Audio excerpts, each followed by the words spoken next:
Hey everybody, Derek here to bring another video for The Walking Dead Season 7.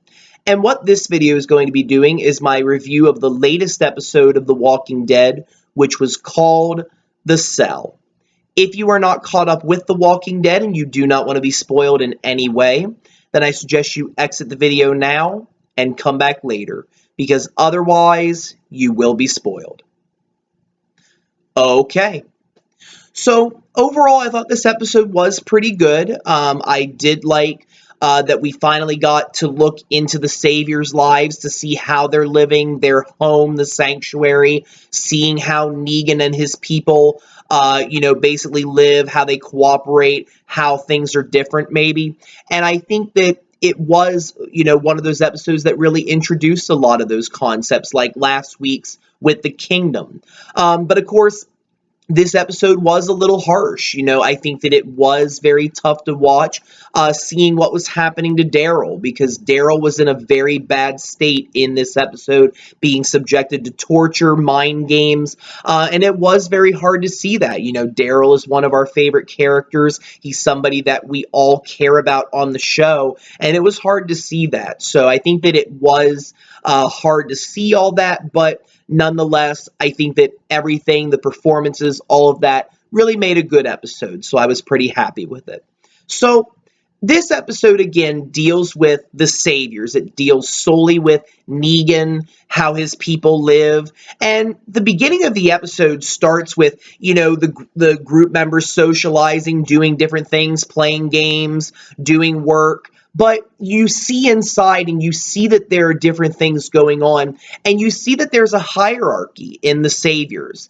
You have people that were moving walkers to different parts of the fence, and they're in a sense the lowest people in the hierarchy. They are pretty much treated like Daryl, because Daryl was wearing a uniform that was very similar to theirs.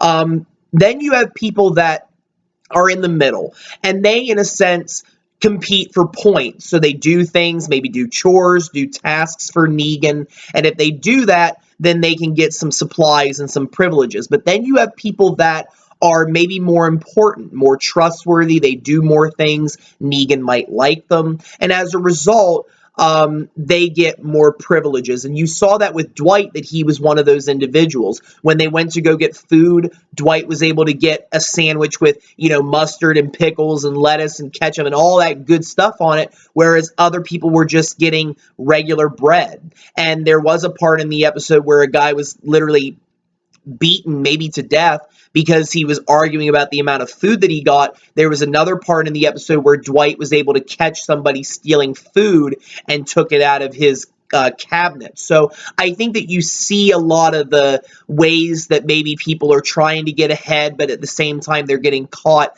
We didn't see anybody necessarily get punished, but I assume something happened to them. And, it's definitely a hard environment to live in. You can look past the facade, if you will, of this community that gets along, and it's actually really a community where people might really be sneaky and trying to get ahead, which you don't always see in other areas of The Walking Dead.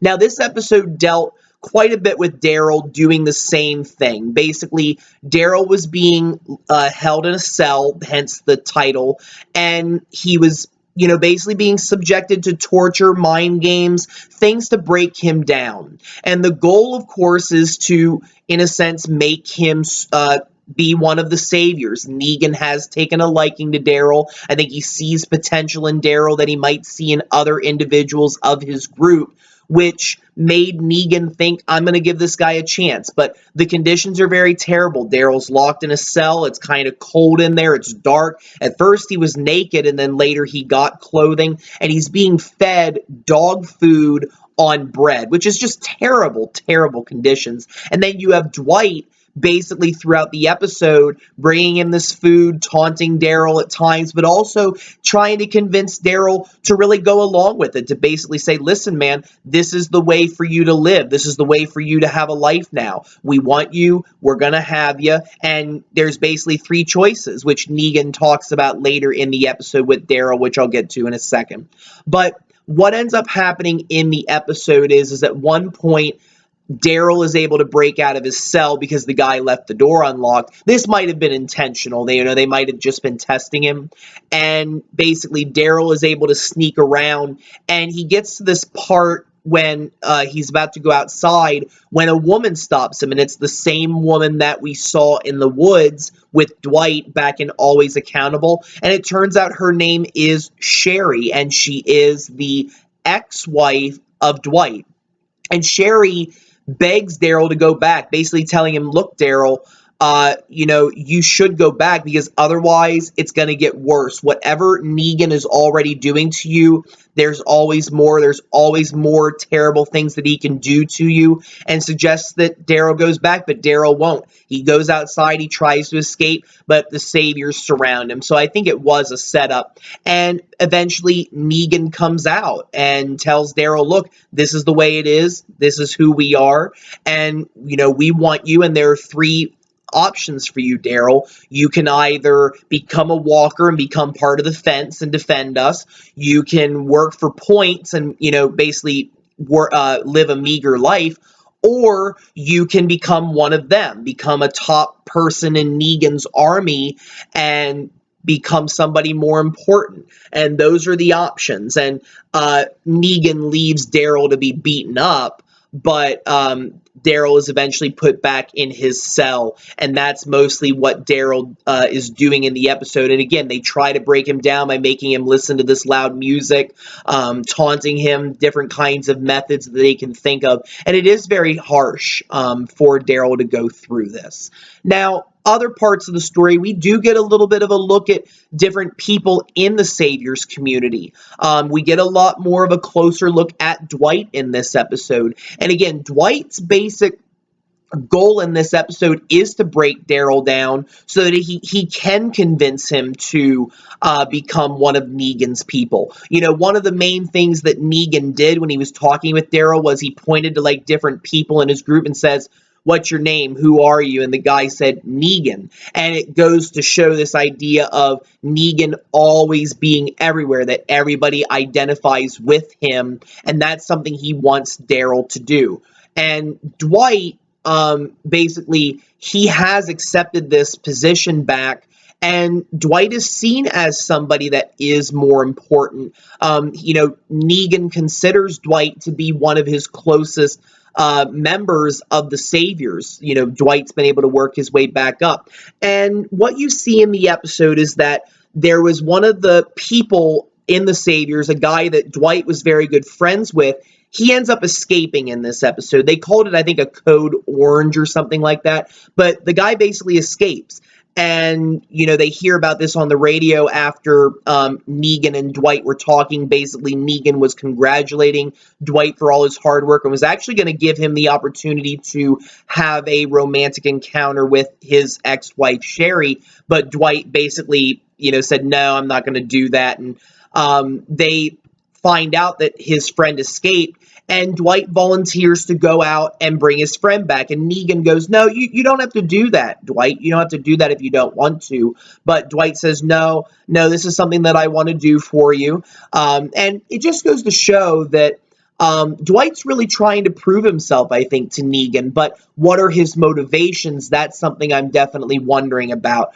Because I think he could have a multiple amount of motivations that he might be doing in his quest to get closer to Negan, but maybe to do something else. It's hard to say.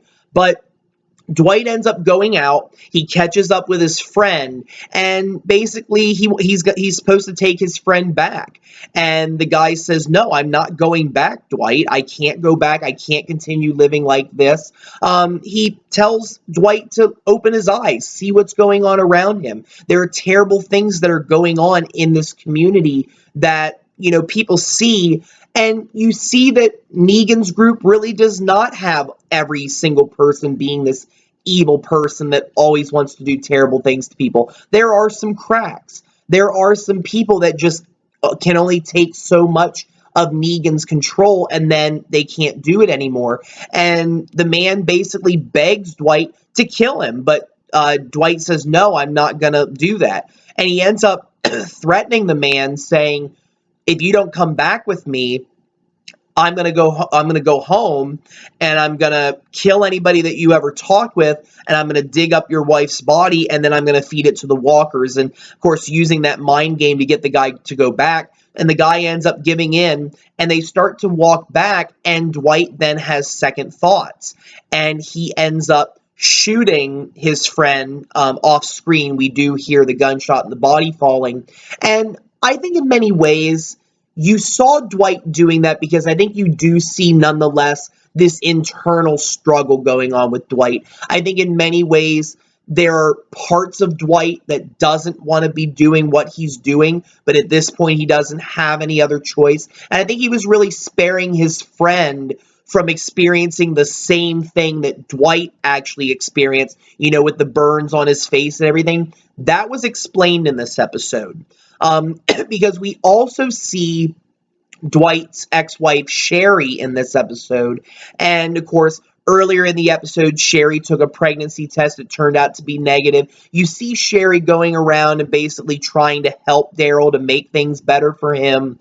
And you also see a scene where Sherry and Dwight talk, and they convince themselves that they made the right decision to come back to beg Negan's forgiveness and to basically become a part of the community. And that was what happened near the end, was in order to break down Daryl even further, Dwight showed Daryl a picture of Glenn's body, which, if you remember in the episode Not Tomorrow Yet, when they invaded that compound, Glenn and Heath went into that room and saw the photos of the people that had been Lucille'd. That was the photo that Daryl was shown. Then they switched the song to Roy Orbison's Crying, and Daryl just can't hold it in anymore. He ends up crying, is very upset with having to see that and relive that moment. You see that guilt within Daryl, and Dwight thinks, hey, I got this guy. I think I'm going to finally take him before Negan again and see if he's willing to finally accept this. So he brings Daryl to Negan, and Negan kind of explains this process of how people can actually go from being, low on the hierarchy to being somebody important, and he explains what happened with Dwight, Sherry, and Tina. And what we find out is that back in Always Accountable, and before that, Dwight, Sherry, and Tina were living amongst the Saviors. They were working for points, very, very tough living, according to Negan. And basically, Tina needed medicine, as we know from the episode, and medicine is something that costs a lot of points for Negan to give out. So Negan offers to marry Tina so that he will take care of her. He basically says, hey, I was willing to marry the girl and I was going to take care of her. And Tina said she would think about it. And at that point, Dwight, Sherry, and Tina, I guess, came up with this plan of, look, we're tired of living this way. It's better off if we just steal the medicine and leave, which they do. And that's when, of course, they met up with Daryl. We had the incident in the episode, Always Accountable, with the Saviors. And then, basically, Dwight and Sherry steal the motorcycle. And it turns out that they went back. They went back to the compound. I mean, literally, they did not drive away and get captured and go back. No, they went back voluntarily on their own will. And really, I think that what they were thinking about at the time was, look, this is never going to end. We're better off going back and trying to figure all this out with Negan, because obviously he's not going to let it go. So they went back. And, of course, Dwight, I guess, begged Negan for forgiveness, begged him to forgive them for what they did. And Negan appreciated that. He's entertained by that. And he was originally going to kill Sherry to punish Dwight. And then Dwight pleaded and was basically able to convince him otherwise. And basically what happened was Sherry offers to marry Negan to spare Dwight. So he does. Negan accepts that offer, marries Sherry, and ends up burning Dwight with the iron as punishment. So he punishes Dwight, but lets him live. But Dwight proved himself, worked his way back up, is now one of Negan's most important people. And all this time, Negan is like taunting Dwight with all this. Like, Dwight's standing in the room when Negan is explaining this to Daryl, And Dwight doesn't do a darn thing. I mean, honest to goodness, if, somebody was talking about that way with someone you love, you wouldn't take it, but Dwight stood right there and took it. And Negan gives Daryl the chance to accept everything, but unfortunately, or fortunately, depending on how you look at it, Daryl doesn't accept. Negan asks Daryl to say who he is, and Daryl says his own name rather than Negan's name. So he fights back, doesn't give in, so he ends up going back in the cell. And Dwight just doesn't understand why Daryl won't make it easy on himself. And Daryl explains it. He says, I understand why you took it, Dwight. Daryl sympathizes with Dwight in that moment and says, I understand why you took Negan's, verbal abuse towards you, because you were thinking about someone else. You were thinking about Sherry. That's exactly what Dwight was thinking about. He was thinking about someone else, Sherry, her safety, which is why he didn't act out.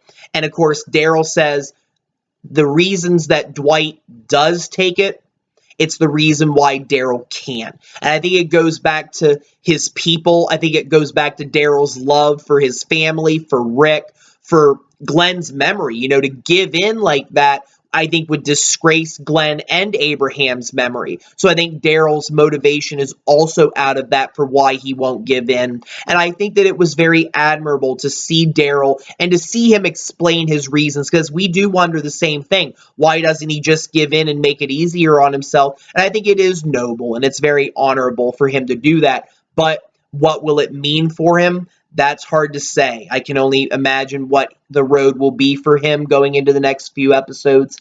But I think, again, it was a very good episode. It showed a lot of the confusion I think that Dwight has, because I think that in many ways you see the conflict in Dwight. You do see that, the man that we saw in season 6 that really looked to be like this big bad guy really might just be conflicted about things. And you see Negan really being the cause of a lot of the reasons why people act the way that they do.